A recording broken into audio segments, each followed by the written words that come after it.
Comencemos por lo primero. Punto 1. Primero el tema de los derechos individuales. Actualmente en la Iglesia se ha perdido mucho noción de esto. ¿Por qué? Porque se ha sustituido la expresión por derechos humanos, y por derechos humanos muchas veces se entiende solamente lo que la izquierda internacional entiende por derechos humanos, o se entiende solamente derechos sociales. No vamos a introducirnos ahora en el tema, derecho a la salud, a la vivienda, a la información, etc. Pero los clásicos derechos de libertad religiosa, libertad de expresión, libertad de enseñanza, libertad de asociación es un tema que se ha perdido. Yo diría casi nunca hubo mucha conciencia de ello. Con Benedicto XVI se llegó al culmen de la conciencia de esos derechos individuales, sobre todo por el discurso al Parlamento británico del 2010, donde él cita la tradición del common law británico y las libertades inglesas. ¿Está? Bien, pero luego, por supuesto, todo eso se perdió absolutamente. Frente a los avances autoritarios de este modo de pensar, a saber, que hay un... Esto no es lo que yo pienso, ¿no? Frente al avance de que en realidad el capitalismo es un capitalismo patriarcal explotador, esto como la clase explotadora, y los nuevos colectivos explotados son las mujeres, los indígenas, el medio ambiente, las demás orientaciones sexuales, etc. Si se piensa así como la clase explotadora versus los nuevos colectivos explotados, versus las nuevas clases explotadas, este pensamiento impide un pacto político donde se hable de los derechos individuales, porque obviamente en este planteo los que están del lado de las clases explotadoras no tienen derechos, y estas nuevas clases explotadas deben defenderse por la fuerza contra el heteropatriarcado explotador, y por eso toda esta nueva manera de pensar está hablando de nuevos delitos, ¿no? Delito de odio, delito de discriminación, etcétera, etcétera, por los cuales van conculcando las libertades religiosas, de enseñanza, asociación, etcétera, etcétera. Cosa que ya está pasando. Saben perfectamente lo que es el aborto obligatorio sin derecho a la objeción de conciencia, la educación sexual integral obligatoria, la eliminación de la patria potestad, los padres que están yendo presos en este momento en Canadá o en Alemania por reclamar su patria potestad, etcétera, lo que está sucediendo en España. O sea, todo esto ya está sucediendo. Frente a esto, algunos católicos dicen, ok, pero esto que afirman esta nueva izquierda internacional es contrario a la ley natural. Yo no niego que sea contrario a la ley natural, pero recomiendo, y no por estrategia, sino porque es verdadero, que el reclamo que se tiene que hacer en una sociedad libre es que todo ello atenta contra las libertades individuales. Ejemplo, no es conveniente que yo salga diciendo, no, esa educación sexual está mal y esta está bien. No, lo conveniente sería decir, tengo derecho a la libertad de enseñanza y por lo tanto ningún gobierno tiene derecho a conculcarla. Punto, ahí está el quid de la cuestión. O, espera Andrea, o por ejemplo, no es cuestión de decir, no, el lenguaje inclusivo es incorrecto, yo estoy planteando el correcto y por lo tanto lo mío es conforme con la ley natural. No, la respuesta debería ser, eso es contrario a la libertad de expresión, punto. Estos colectivos explotados tienen la fundamental obligación de defenderse contra la agresión del heteropatriarcado explotador. En la circunstancia cultural actual, donde este discurso avanzó absolutamente, el reclamo de las libertades por lo menos protegería o intentaría proteger el derecho que te queda para custodiar a tus hijos, por ejemplo. Eso no niega que uno tenga que seguir proclamando las virtudes de la familia cristiana como parte de la civilización occidental. ¿ok? Y por lo tanto, en la medida, Dios lo sabe, que se revierta esta tendencia, entonces, yo te lo voy a decir con mucho cuidado, si llegáramos a una nueva etapa donde una ley natural judeocristiana inspirara la legislación positiva, entonces podrías tener, como lo hubo en Argentina hasta hace poco, lo que pasa es que se está deshaciendo lentamente como un castillo de naipes, pues en Argentina tenías un derecho de menores, donde existía, por ejemplo, el delito de corrupción de menores, donde nadie, por ejemplo, podía hacer o decir ciertas cosas a los menores. ¿Eh? Bueno, pero eso se cayó como un castillo de naipes. Para recuperarlo va a pasar mucho tiempo, ¿ok? Pero tenés razón. Al principio va a parecer que estamos reclamando como una micronarrativa postmoderna. No es eso, pero sin embargo va a ser un mal menor a que estos directamente invadan tu casa. ¿Ok? Eso sí es una cuestión estratégica. Por ejemplo, tú estarás muy al tanto de la famosa Benediction Option, ¿no? Que se maneja en Estados Unidos, la opción benedictina. Bueno, con todo respeto, me parece relativamente ingenua, porque mientras haya una legislación federal, como la de Canadá, es inútil que vos hagas la opción benedictina, porque esa legislación federal va al centro de tu casa. Por más que vos vivas en un barrio que intentes, en un lugar que intentes llamarlo católico o cristiano tradicional, la legislación llega ahí. No te puedes defender. ¿Está? Bien. Es más, ya llegó. Solamente algunos estados norteamericanos están logrando alguna resistencia. Solamente algunos católicos en este momento tienen una esperanza circunstancial en que Trump los defienda, pero eso no sé cuánto tiempo. Es un tema muy delicado. Entonces, la esperanza es que con el tiempo los católicos retomen esta tradición y puedan plantearlo mejor. Primer punto. Segundo punto, el laicado. El laicado es una de las cuestiones más importantes del Vaticano II, ¿no? La Lumen Gentium, la Gaudium et Spes, la Constitución Doctrinal sobre la Iglesia, todos esos documentos han reinstaurado de manera teórica el tema del laicado, no como se consideraba antes, como aquellos que no son los presbíteros, los religiosos, sino que el laico es todo fiel de la Iglesia, excepto que, y se reasume el tema de la santificación del laicado y de la santificación del mundo a través del laicado y santificarse en el mundo, santificar al mundo. Bien, esta cuestión es muy importante porque está escrita, pero no ha llegado, en mi opinión. ¿Cómo va a llegar cuando se tomen, cuando tengamos las siguientes cuestiones? 1. La desclericalización de la Iglesia. ¿Eso qué significa? Que, por un lado, el magisterio va a dejar de invadir los ámbitos propios del laicado y, por el otro lado, que los laicos van a dejar de reclamar a la jerarquía soluciones específicas para sus propios ámbitos de acción.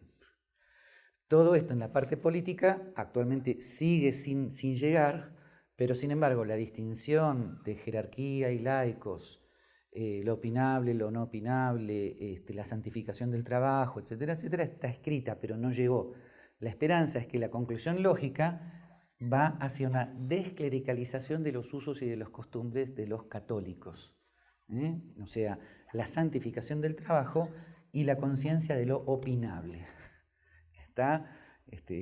Primer punto. Segundo punto, la vida cultural. ¿Esto qué quiere decir? Que otra esperanza que tengo es que los católicos se introduzcan más y plenamente, como lo habitual, en todos los ámbitos de la cultura. Me refiero a cine, televisión, etcétera, etcétera. ¿Por qué? Porque los católicos habitualmente somos muy buenos en temas más académicos, ¿no? Pero la literatura, el cine, la televisión, hay muy pocos cristianos que lo hacen. Hay excepciones notables, por supuesto, ¿no? Carl Lewis, etcétera, etcétera, pero frente al avance cultural de la izquierda es poco lo que podemos hacer desde un ámbito estrictamente académico, ¿ok? No sé, podría dar más ejemplos, pero no sé si soy claro a qué me estoy refiriendo, ¿no? Si hay una serie de televisión muy de izquierda con mucho éxito, ¿por qué no puede haber una serie de televisión con mucho éxito pero con valores cristianos? No es imposible hacerlo, se puede hacer. Lo que pasa es que los católicos no llegan. Nuestros hermanos protestantes sí, Pixar, ¿eh? Y son películas con, bueno, ya sé que por ahí tienes otra versión, pero son películas que han tenido un éxito impresionante. ¿Está?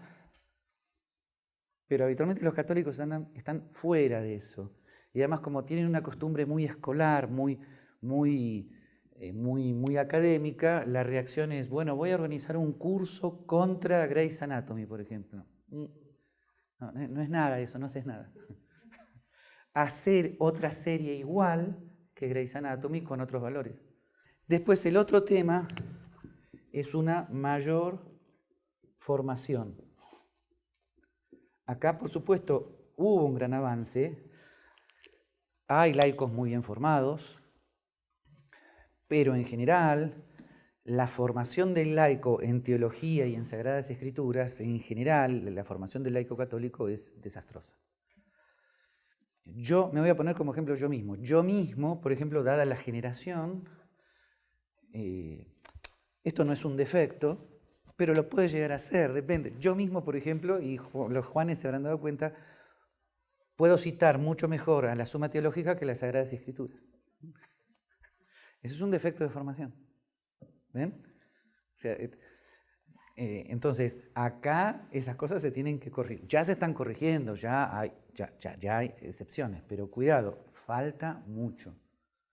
Una sugerencia ultra recontraopinable, tómenla como una especie de gotita nada más, es manejar mejor como ocasiones de formación dos sacramentos que deberían ser de adultos, la confirmación y el matrimonio. Ok, o sea, tenerlos como dos ocasiones de una mayor y más sistemática formación. Lo que pasa es que esto tiene discusiones teológicas graves en las cuales yo carezco de la formación para resolverlas. Por ejemplo, ¿cuál es el origen del sacramento de la confirmación?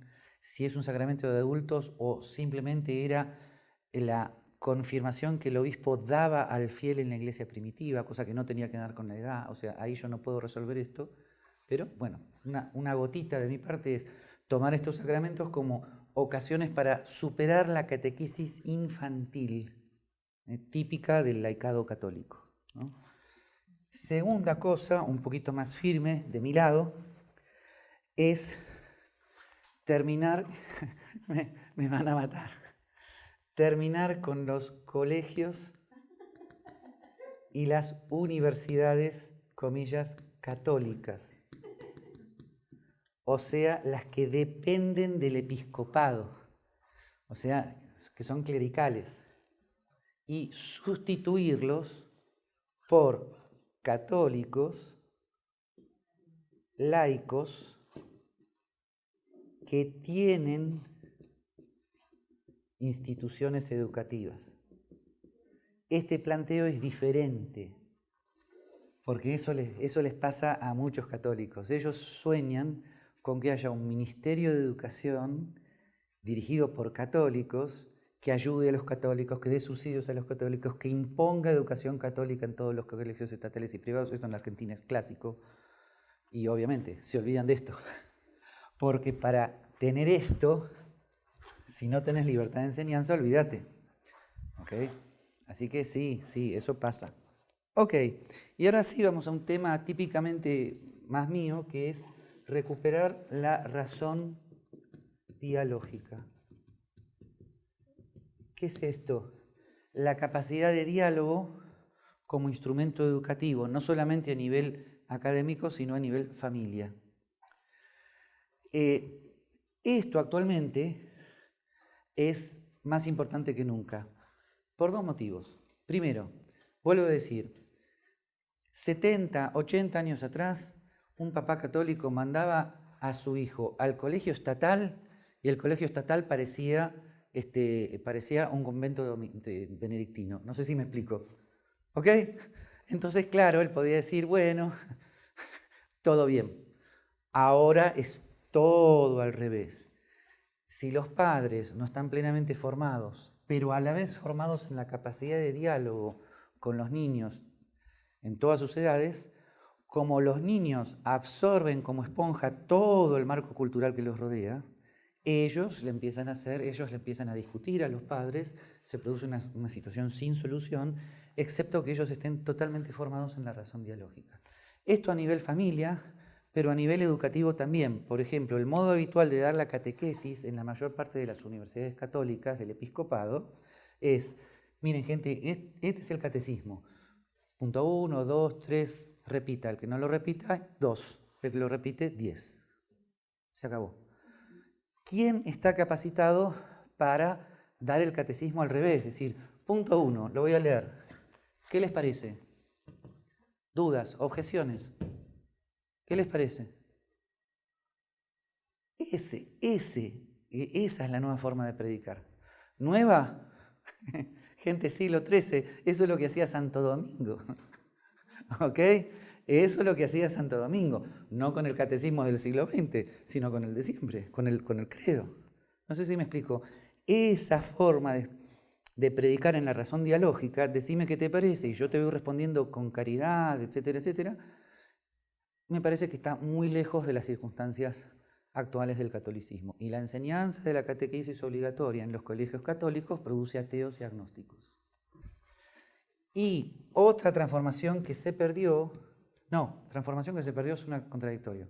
Algo que se perdió casi totalmente y que se debe recuperar es el bonus prolis. O sea, ver a la prole, ver a tener hijos como algo positivo.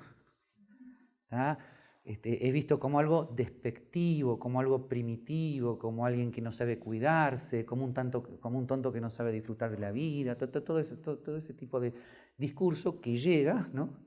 Bueno, si los católicos pierden esto, no solamente van a perder esto, la batalla cultural está perdida, o sea, los islámicos nos van a invadir sencillamente porque nosotros nos vamos a morir, vamos a desaparecer, literalmente. ¿Ok? Entonces, pero, perdón, eso es una razón menor. La razón por el bonus prolis no es estratégica. La razón del bonus prolis es aceptar de vuelta plenamente que el matrimonio tiene en la apertura a la vida su misma esencia. ¿Ah? Esto, por supuesto, independientemente de lo que pase después, de cómo cada caso personal puede llevar esto adelante. Pero en la educación del cristiano, del católico, del laico, no puede ser que él vea el matrimonio como algo separable de los hijos. Doctrinalmente no puede ser. Ahora, que luego no pueda o se le haga difícil por la circunstancia ABC, a eso se contempla. Pero no puede casarse a priori queriendo no tener hijos. Es causa de nulidad matrimonial. ¿Ah? Ok. Bien, sigamos con... Miren, todo esto les habrá parecido muy revolucionario. Todavía falta mucho. A ver, punto 3. La vida económica y empresarial. Esto va más allá del famoso tema de doctrina social de la Iglesia y economía de mercado. No, este punto supera mucho más esa cuestión. A partir del Vaticano II, el católico tiene que santificar el mundo. Lo que ha llegado mucho es que tengo que santificar el matrimonio, el trabajo, la política, eso sí. Pero el tema de la vida empresarial, obviamente, por la influencia del marxismo sobre el catolicismo, sigue siendo vista como algo totalmente despectivo. Pero no solamente eso. Así como el catolicismo arrastra siglos y siglos de clericalismo en el sentido de unión indebida entre la autoridad eclesial y el príncipe secular, arrastra una visión despreciativa del negocio. Es más, hay católicos que han escrito grandes libros diciendo, hablando de lo bueno del ocio, que el ocio es lo que se corresponde con la vida contemplativa, con la oración, y que el negocio es un activismo protestante lejano a la tradición católica. Esto lo han escrito grandes autores y se sigue leyendo y se sigue repitiendo. Bueno, este es un error grave. Es un error grave dentro del catolicismo. ¿Por qué? Porque lo voy a plantear así. Todo esto lo negó radicalmente Juan Pablo II en la encíclica Solicitudo Rei Socialis. En esta encíclica, pero fue la primera y la última, toda la primera parte es el rescate de la teología de la creación, donde el negocio, la vida empresarial, es esencial para la producción, que tiene que ver con la participación en la creación divina. Es otro enfoque totalmente diferente. Ahora, denme un minutito más. En este sentido, mi manera de resolver el famoso tema del libro de Max Weber sobre el espíritu el protestante y la ética protestante y el espíritu del capitalismo es el siguiente. Si ustedes leen el libro, van a ver que Max Weber intenta colocarse solamente en sociólogo, no intenta hacer teología. Él capta en el protestantismo un elemento que, de alguna manera, esto lo voy a tener que decir de manera muy delicada, ¿no? De alguna manera introduce un elemento sacral en el trabajo laical. Ese elemento sacral en su momento fue la teoría de la predestinación de Calvino. Lo que yo estoy diciendo es que ese elemento sacral se debe mantener en el catolicismo, no por la predestinación calvinista, sobre el tema sobre el cual los Juanes pueden decir lo que quieran, después mucho mejor que yo, sino porque es verdad que en todo el judeocristianismo, judíos, católicos y protestantes, el trabajo es de algún modo algo sagrado. Y para que se me entienda bien, no estoy hablando de sacramento, sino de sacramental. Un sacramental en el catolicismo es, por ejemplo, cuando un sacerdote te bendice con una rama de olivo, eso no es sacramento, pero es sacramental. ¿Ok? Bien. El trabajo tiene que tener en todo cristiano, católico, protestante, un carácter sacral. Por eso, fíjense que en las culturas anglosajonas, la palabra job es cuasi sagrada. It's my job es un deber esencialismo que casi está relacionado con lo sagrado. Esto es católico. Ahora, obviamente, alguien podría decir, no, lo que hace Juan Pablo II acá es tratar de retomar una tradición protestante. Primero, si fuera así, ¿qué? Pero no es que retoma Calvino, lo que retoma es el trabajo como sacramental. ¿Y cuál es el origen? El Génesis. Fue puesto en la tierra para trabajar, antes del pecado original. Por supuesto, desconocemos cómo era ese trabajo, pero estaba ahí. Y la mejor teología cristiana interpreta ese trabajo como una participación en la labor creadora de Dios, ¿no? Bueno, ustedes van a decir, Gabriel, ¿cuántos años van a pasar para que se piense así? Lo lamento, no sé, pero se debe pensar así. O sea, está en la lógica del judeocristianismo. Y es un punto de encuentro entre protestantes y católicos, porque entonces la razón para la sacralidad del trabajo, en los calvinistas era Calvino, pero en el católico es el Génesis. ¿Se ve? Bueno, ok. Punto 4 es la recuperación de lo opinable.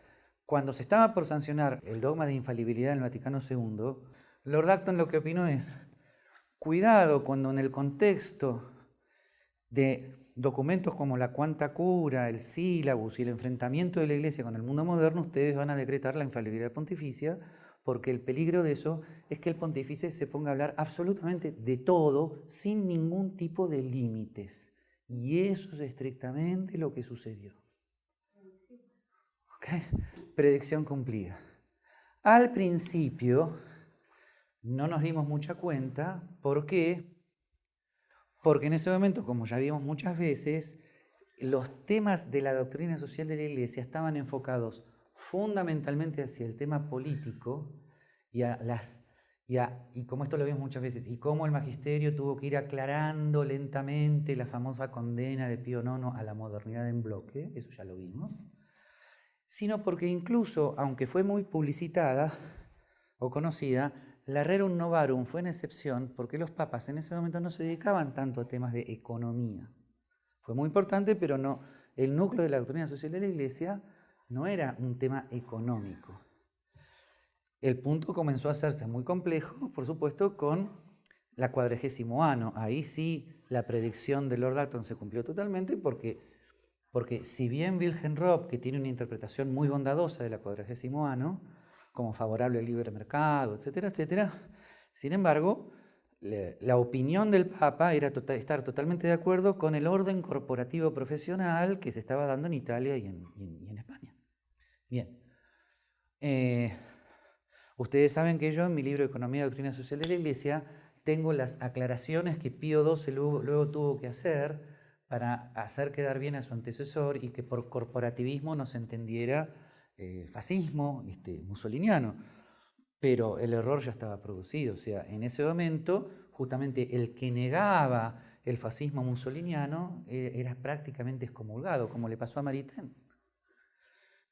¿Por qué a Maritain lo acusan de herejía, pero herejía formal? Maritain, que actualmente puede parecer Torquemada, ¿no? Bueno, ¿no? Porque no estaba de acuerdo con lo corporativo y porque hablaba de libertad religiosa, ese tipo de cuestiones. Bueno, entonces, estas cosas terribles sucedieron porque el problema que Lord Acton predice para el magisterio, o sea, la extrapolación de sus poderes específicos como si fuera un problema constitucional, este problema se cumplió. Entonces, hasta hoy los pontífices siguen hablando sencillamente de todo, prácticamente sin ningún límite. A pesar de que ustedes saben que yo tengo una colección de citas donde los pontífices mismos tratan de limitarse, distinguir lo técnico, lo prudencial, muchos lo hacen, pero luego no lo cumplen. Dicen, bueno, al magisterio no le corresponde la cuestión técnica y luego hablan de una cuestión técnica. Listo, así de simple. Lo cual produce problemas de conciencia entre los católicos, se acusan mutuamente de herejía, el más liberal recorta las partes de la encíclica más liberales, el más socialista recorta la parte de la encíclica más socialista, pero es la misma encíclica. A esto yo lo llamo el caos del magisterio, también lo he llamado lo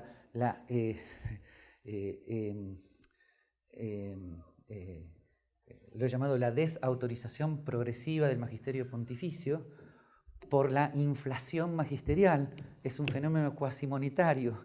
A mayor emisión de documentos pontificios que hablan desde electricidad, energía atómica, lavarse los dientes a la noche, etc., entonces el magisterio, como en esas cosas son totalmente opinables y puede errar, va perdiendo su autoridad y cuando tiene que hablar de algún tema esencialmente ligado a la más importante tradición católica en dogma y en teología moral, se desautorizó, ya se desautorizó, ¿no? Mucho más cuando hay generaciones de sacerdotes formados en el dogma del socialismo, que es el único dogma intocable, es más o menos para ellos es como el concilio de Nicea, ¿no?